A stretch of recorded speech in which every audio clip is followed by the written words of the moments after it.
See, this is another example of the warped spectrum, this idea that equality of opportunity is an idea on the left, and the only other option is to reject equality and align with the right.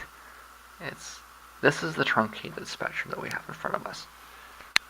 You believe in equality of opportunity and are a leftist, a liberal, a Democrat, or you don't believe in equality at all and are a right-winger, a conservative, a Republican. The idea of equality of outcome does not exist in the discourse. If it's mentioned at all, it's immediately rejected as extreme. And what that does is entrench a class hierarchy as beyond any kind of debate. We can talk about making it easier for people of color to climb into the hierarchy, and then we label that left wing. But we can't talk about tearing the class hierarchy down. So when I show up and say, actually all this equality of opportunity stuff, it's a bunch of right-wing bullshit, I'm not down with this at all, it's immediately assumed that I don't believe in equality at all. Because equality of outcome is not a feasible position, right? The reality is that there is no left in our society. There's merely degrees of the right. I scrawled this out after having dreamt about something that was relevant to it. I don't recall exactly what the dream was. The dream tends to disappear quickly, right?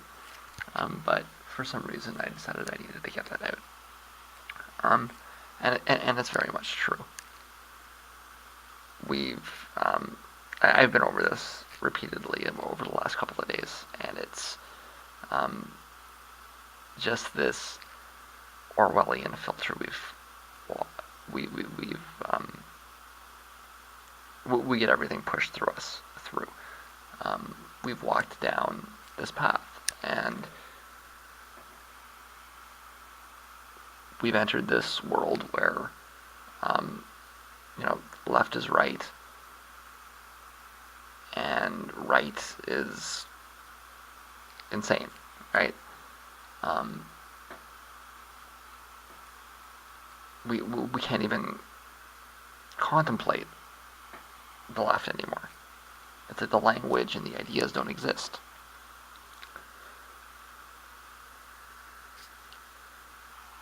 And if we reject the right, then we must be insane.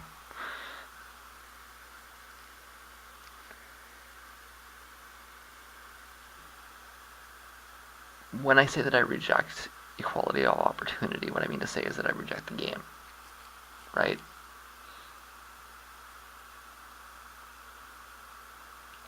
I don't want to fight for equality of opportunity. I want to fight to tear the game, to stop playing the game, right? It's not about making a fairer system. It's not about, stopping the game from being rigged.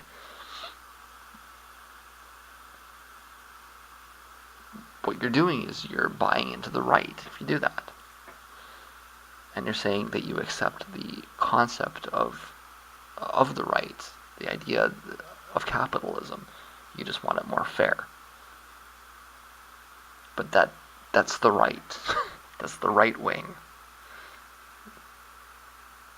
Your Elizabeth Warrens and your Bernie Sanders, they represent the right. And what you call the right is insanity. What you call the right is fascism. And what you call the left is the right. Your spectrum is fascism versus conservatism. But you've relabeled everything. The actual left doesn't seek equality of opportunity in a capitalist system. The left seeks to abolish capitalism altogether. But we can't have that discussion. And so, no, I'm not going to show up and wave signs and go to rallies and get excited about the possibility of equality of opportunity.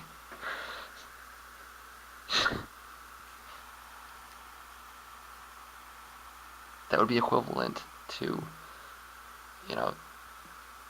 walking out to the cow patch, taking a big scoop of it, popping it on my plate, and saying, I'm happy about this.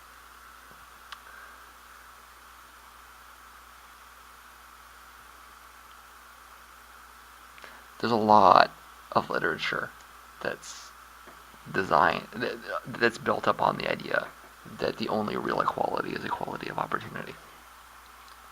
It's all a bunch of newspeak. It's Orwellian nonsense. Okay. The real purpose of all of this literature, and we're talking about stuff like Rawls, is the purpose of this literature is to convince you that slavery is freedom, that slavery is equality.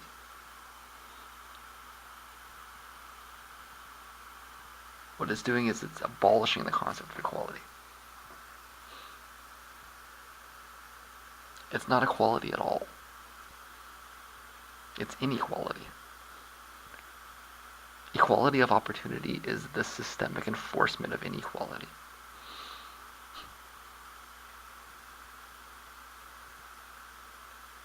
And it's all designed to confuse you. I can rant about this for days, okay? But for some reason I felt the urge to type that up on that particular afternoon as I was waking up. And I'm not transferring it over to video as I want to do nowadays. You know, I agree that we should be testing new teachers. I believe that we ought to have pay for performance where we evaluate teachers. I think we ought to streamline the due process standards so that teachers that don't measure up would no longer be in the classroom. Yes, that old right-wing canard that you're likely to see on Fox News coming from someone like Bill O'Reilly. Hillary actually said that. You know, again, it's just a question of knowing what you're voting for.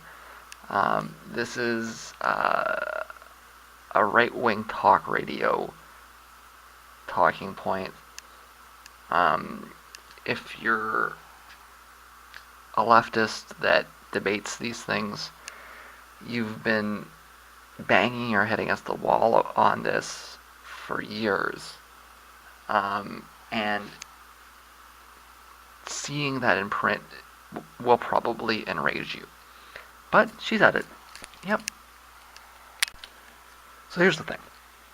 Hillary Clinton performs political tasks in exchange for money. Now, I think we can all agree that that's true. If we're going to have a debate about this, we can do that, but I think that it would be rather disingenuous. I think it's pretty clear that that's what Hillary Clinton does. She does tasks on a political spectrum in exchange for money. Now, considering that that's the case,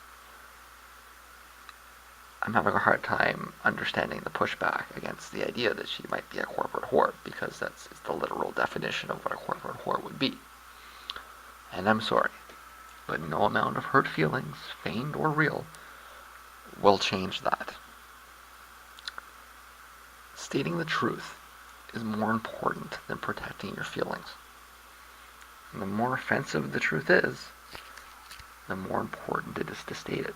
So please do not be silenced by the language police.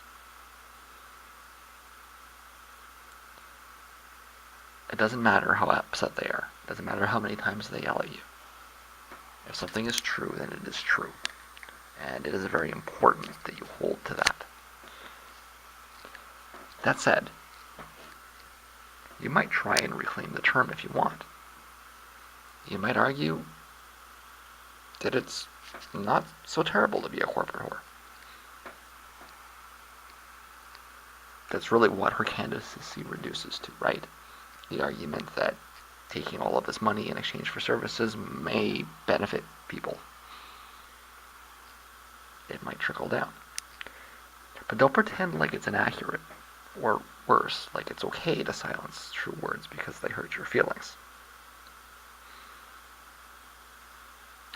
That's not a valid argument. To put it another way, the truth hurts sometimes. And you have to deal with that, not me. Sorry.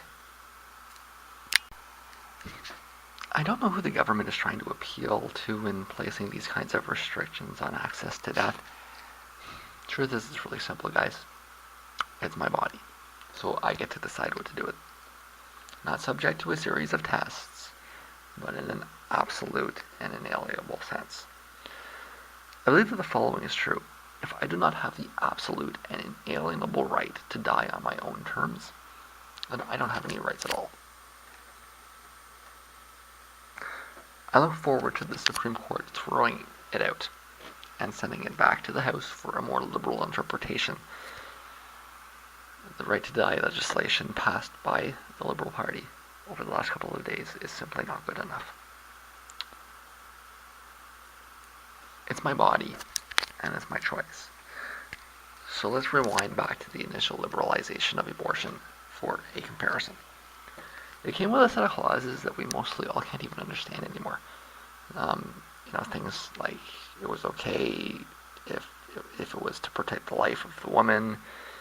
It had to have you have to have permission by the minister.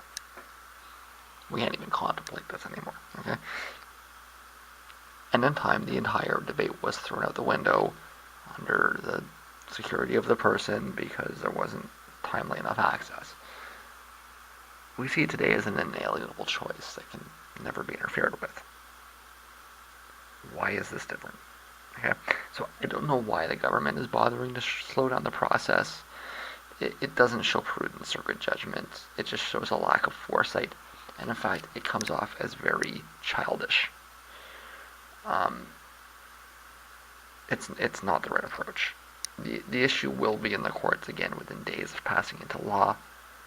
Hopefully the next ministry actually gets it right, because this one didn't. Sorry. The author's kind of biased, but let's give him a mild benefit of the doubt. Here's the thing. Whether the Leap Manifesto is toxic or not, it is necessary that the left wins the debate on climate change. And that means on pipelines and on emissions. I'm not convinced it's quite that bad, really. But even if it is, it doesn't matter. I'm willing to lose every election for the next 30 years. It's one of those issues that has a moral aspect to it that is more important than short-term politics. Okay? Which is to say that it might be true that pushing for a moratorium on new pipeline projects is politically impossible. But that doesn't matter. It's morally correct. And the argument that it's okay to just, destroy the planet in order to win an election, that cannot be accepted. There cannot be a compromise on this. The stakes are too high. The time for compromise has passed. And if it means, electing, if the NDP isn't going to do the right thing, then it won't matter. And there has to be a scorched earth policy here. You have to call the party on its bluff and force it to do what it needs to do under threat of losing power. The argument needs to be turned around the other way because it won't matter. If you're going to elect NDP and get conservatives, then why am I afraid to elect conservatives, right? I mean, you could have said something similar, but the Whigs fighting against slavery, it was madness, and it was. Did they want to start a civil war? Well, it might not have been anybody's first choice, but the fact is that it had to happen. And likewise, all of the chaos and probably violence that's about to erupt in Alberta around the pipelines has to happen. It can't happen. Okay? So you can look at this how you will, but the people fighting for the ideas in the manifesto will not stop until the tar sands are shut down. Okay, and you're consequently going to have to get used to fighting us. And that's going to mean a lot of different things. It's going to mean a lot of different vectors. It's going to mean court battles. It's going to mean blockades. It's going to mean political activism, civil disobedience,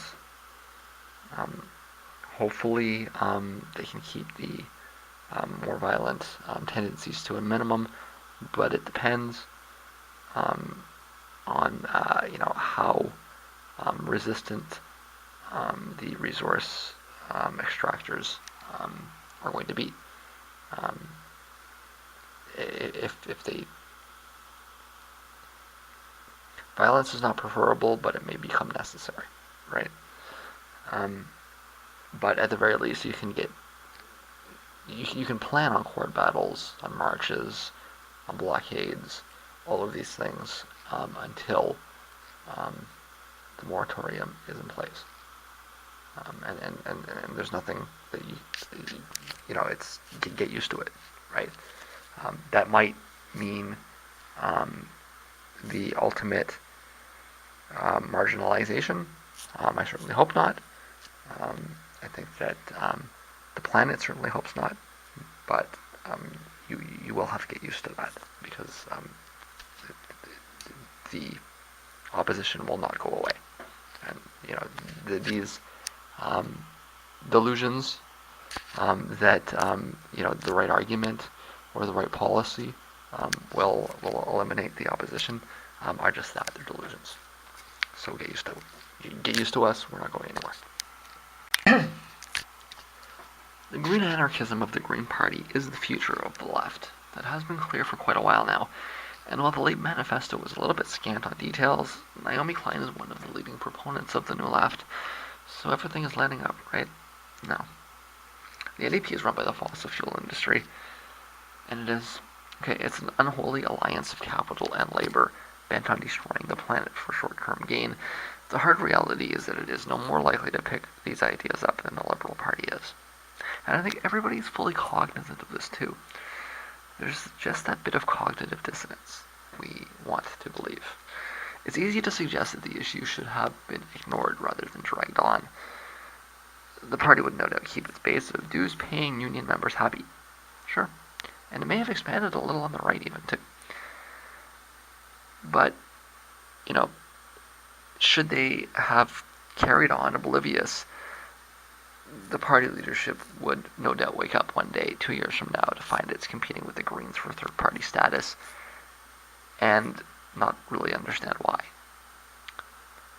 The Green Party platform is available on the internet, and has more than 2 pages of vague platitudes too. Ask yourself this question, given that the party is probably going to win in the end, is it worth this level of struggle to merely fail at reinventing the wheel? Or are you better off abandoning the NDP for the Greens immediately and trying to peel off progressive aspects of the union movement one by one? I fear that the future is obvious. This goes on forever in the end. The party wins. And everybody has wasted years they should have spent organizing outside of the party to accomplish essentially nothing.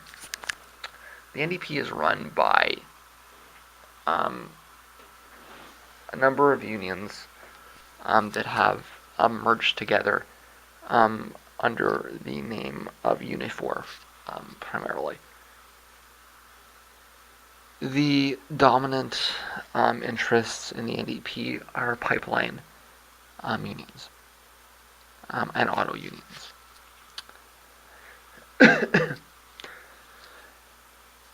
They may have carried out quite a bit of lip service to environmental interests in the past. That may be true. But it is obvious to everybody who is knowledgeable that the NDP represents the interests of the fossil fuel lobby. They just represent those interests from the bottom up rather than from the top down. The LEAP Manifesto is a 2-page document. The Green Party platform is, I believe it's closer to 200 pages. It's very detailed, very carefully written. I think that the NDP members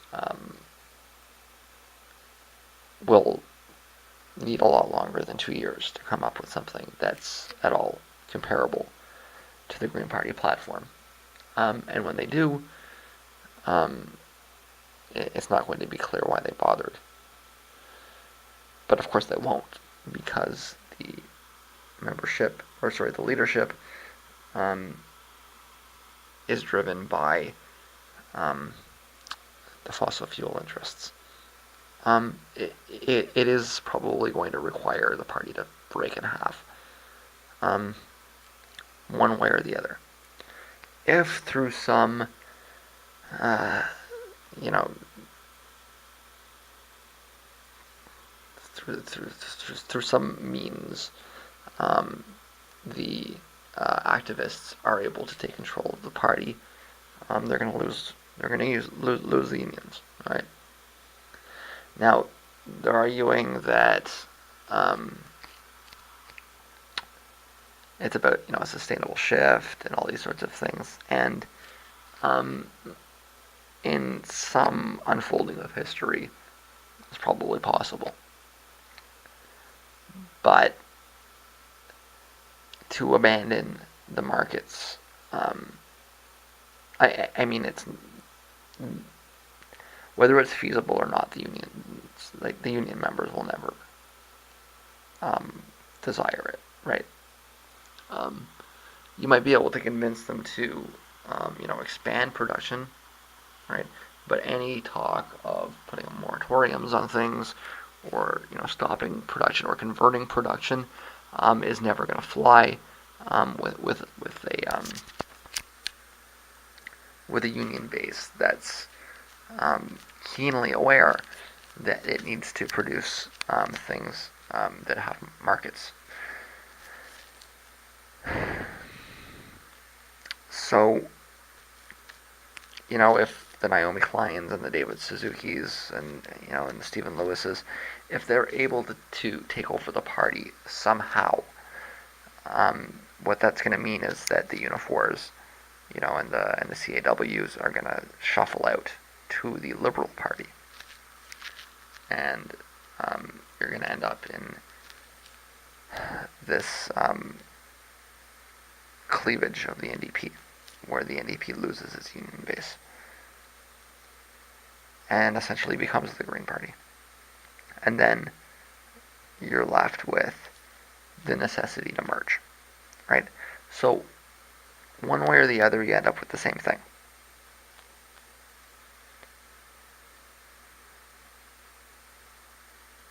The idea that you can take control of industry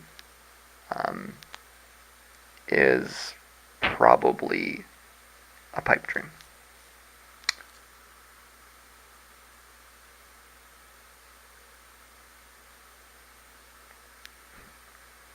Of course, it's easy to argue that there's not another option. But from a tactical perspective, I think that it's worth questioning whether it's a better idea to try to start a new movement and peel aspects of a dying movement away, or whether it's a better idea to try to take control of a dying movement and resuscitate it. I think that the solution to this is not going to be in taking control of unions and revolutionizing it from the inside. It's going to have to be taking control of government and forcing regulations down. And your best chance at commanding the popular support of that is to convince young people.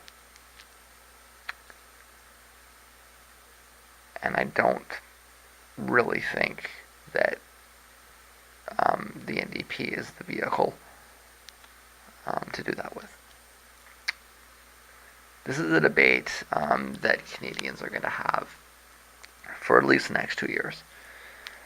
Do you want to do this? Well, I mean, first you're going to have the debate in the NDP whether you want to do this or not, and then you're going to have the debate on the real left about whether you want to do this with the NDP or whether you want to try to take over the Greens. You have to keep in mind that the Greens in Canada are not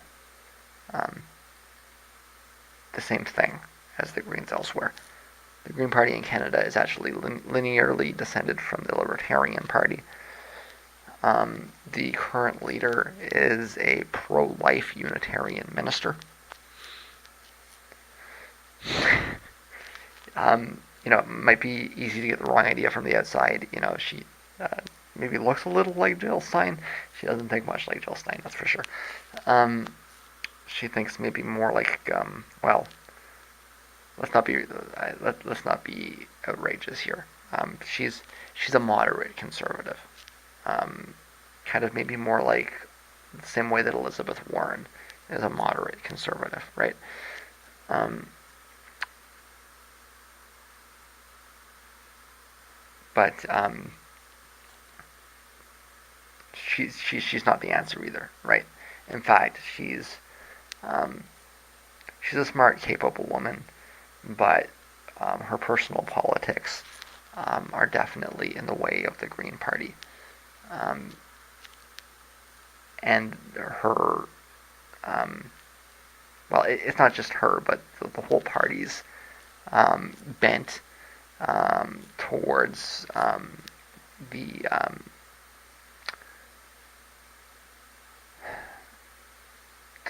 towards a conservative kind of fiscal policy.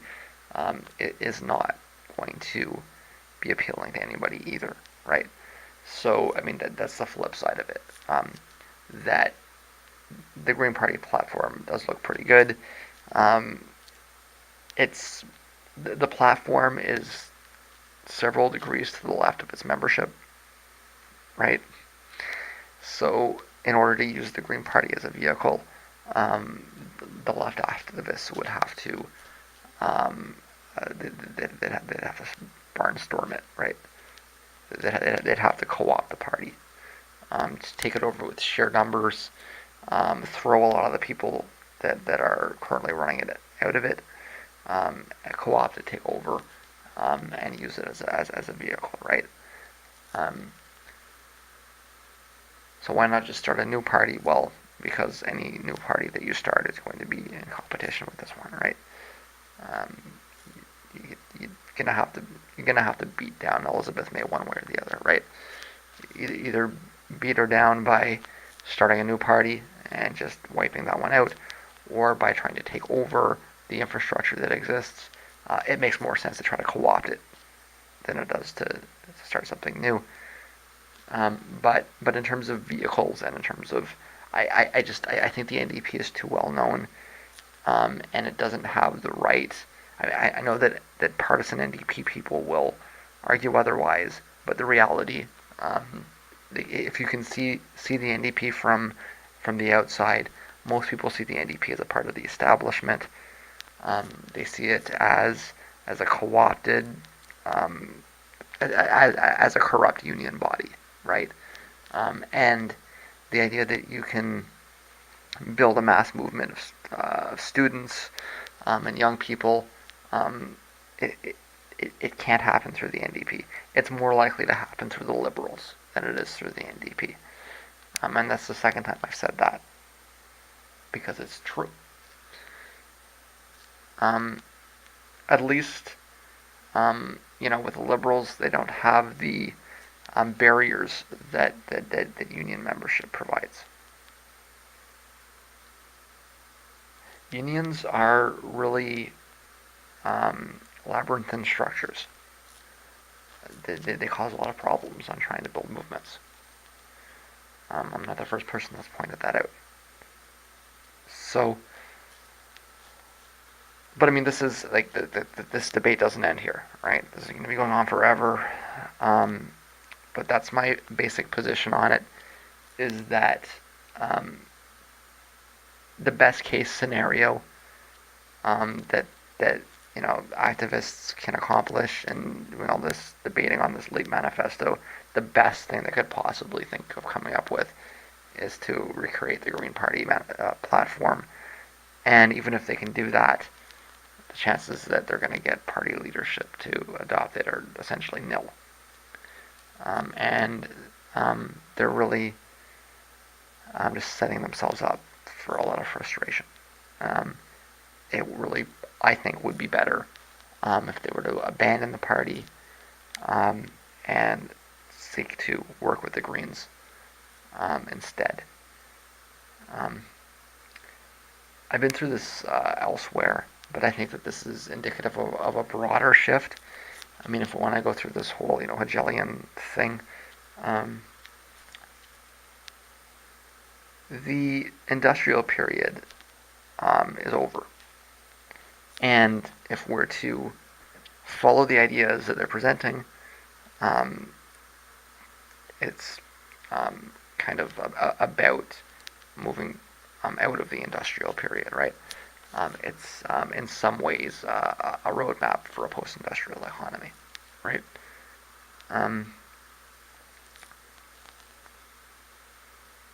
Given that that's the case, if the industrial period is over, the period of a unionized left is consequently also over.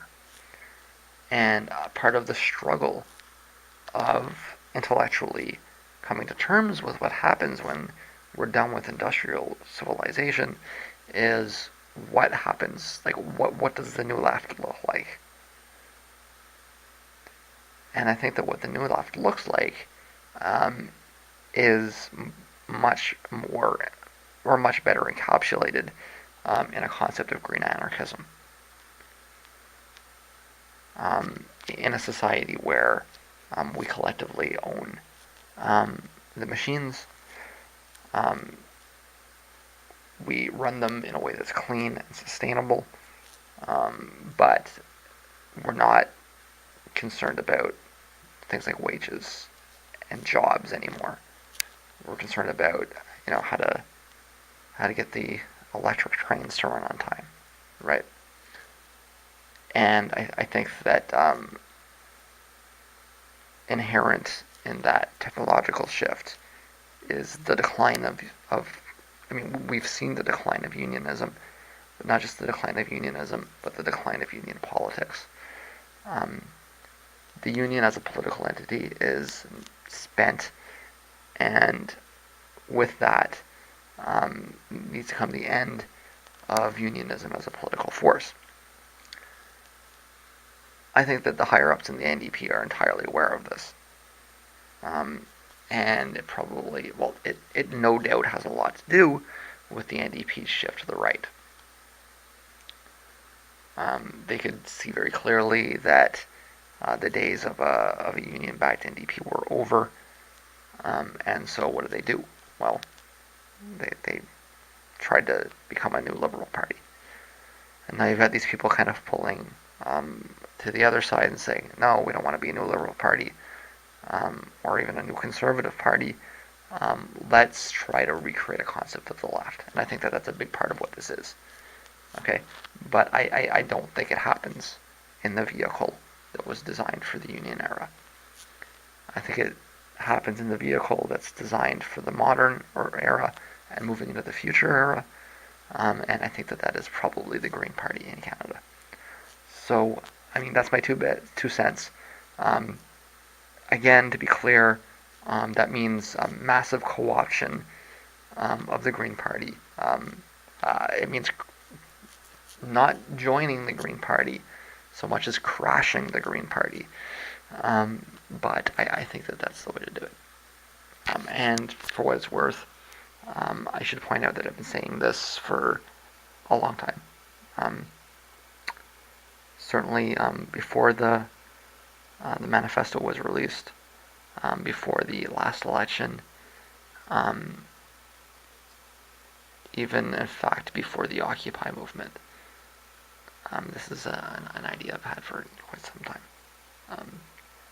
And I think it's the correct one. I think the Greens are the future of the left.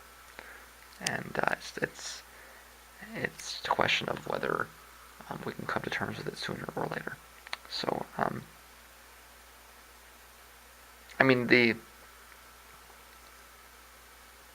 the failure of this process may act as a catalyst towards that, right? So even if nobody listens to what I'm saying, or nobody has the same, I know nobody's listening to what I'm saying, but even if nobody has the same insights at the same time, the process of allowing this to go through a collapse may very well lead to a natural movement of people to a different protest party as it begins to set in or sink in that, wait a second, this party is not in tune with a serious transformation. It's just trying to hold on to the previous technological era and convert, um, uh, industrial output into tax revenue, right? So I think maybe in some ways, even if my warning is not heeded, the outcome may be the same either way. So it should be clear that I don't have a lot of faith in this, or in this process, but I do think it's necessary, and the outcome of it will be important one way or the other. Well, I made it through most of this debate, and I think there's two ways to look at this. If you're an informed policy wonk type, what you'll likely walk away with, regardless of where you stand, is a clear difference in perceptions about honesty. Clinton was a horrible demagogue tonight. Okay, on question after question, she distorted and deflected and misled. But see, if you could catch her on this, you probably already had this perception of her. If you couldn't catch her in the lies, then unfortunately you probably fell for them. See, I think that Sanders is a very good debater, but I'm also very high information, and even so, I realize that Clinton is a better liar than Sanders is a debater. I want to be clear about the language I'm using. I do not think that Clinton is a good debater at all. But I do concede very openly that she's a great liar. The dynamics of the race are such that Clinton cannot gain anything from a debate. So the question is whether Bernie was able to gain anything. And I think that at this point, and with that performance, it's hard to see how he can break through anything. I think that he had likely already swayed everybody that he was going to sway. There's also the issue of the closed New York primary. I do suspect that he won the votes of millions of people that are ineligible to vote. And that, supposing that the vote is fair, that may be the difference. I don't expect to see any significant movement, but I might suggest that you take precautions on voting day if you're in New York, as there's going to be a lot of very disappointed people that are turned around and told that they can't vote. So it's about 4:30, and I'm about to pass out. This is another vlogless day. What have I done today? Not much, besides a lot of archiving. Like I say, it's before 4:30, and I'm just about to keel over. Am I done? Well, I was supposed to be done by today, and it's not quite done. But well, I mean, I guess I'll be up before noon, and when I am,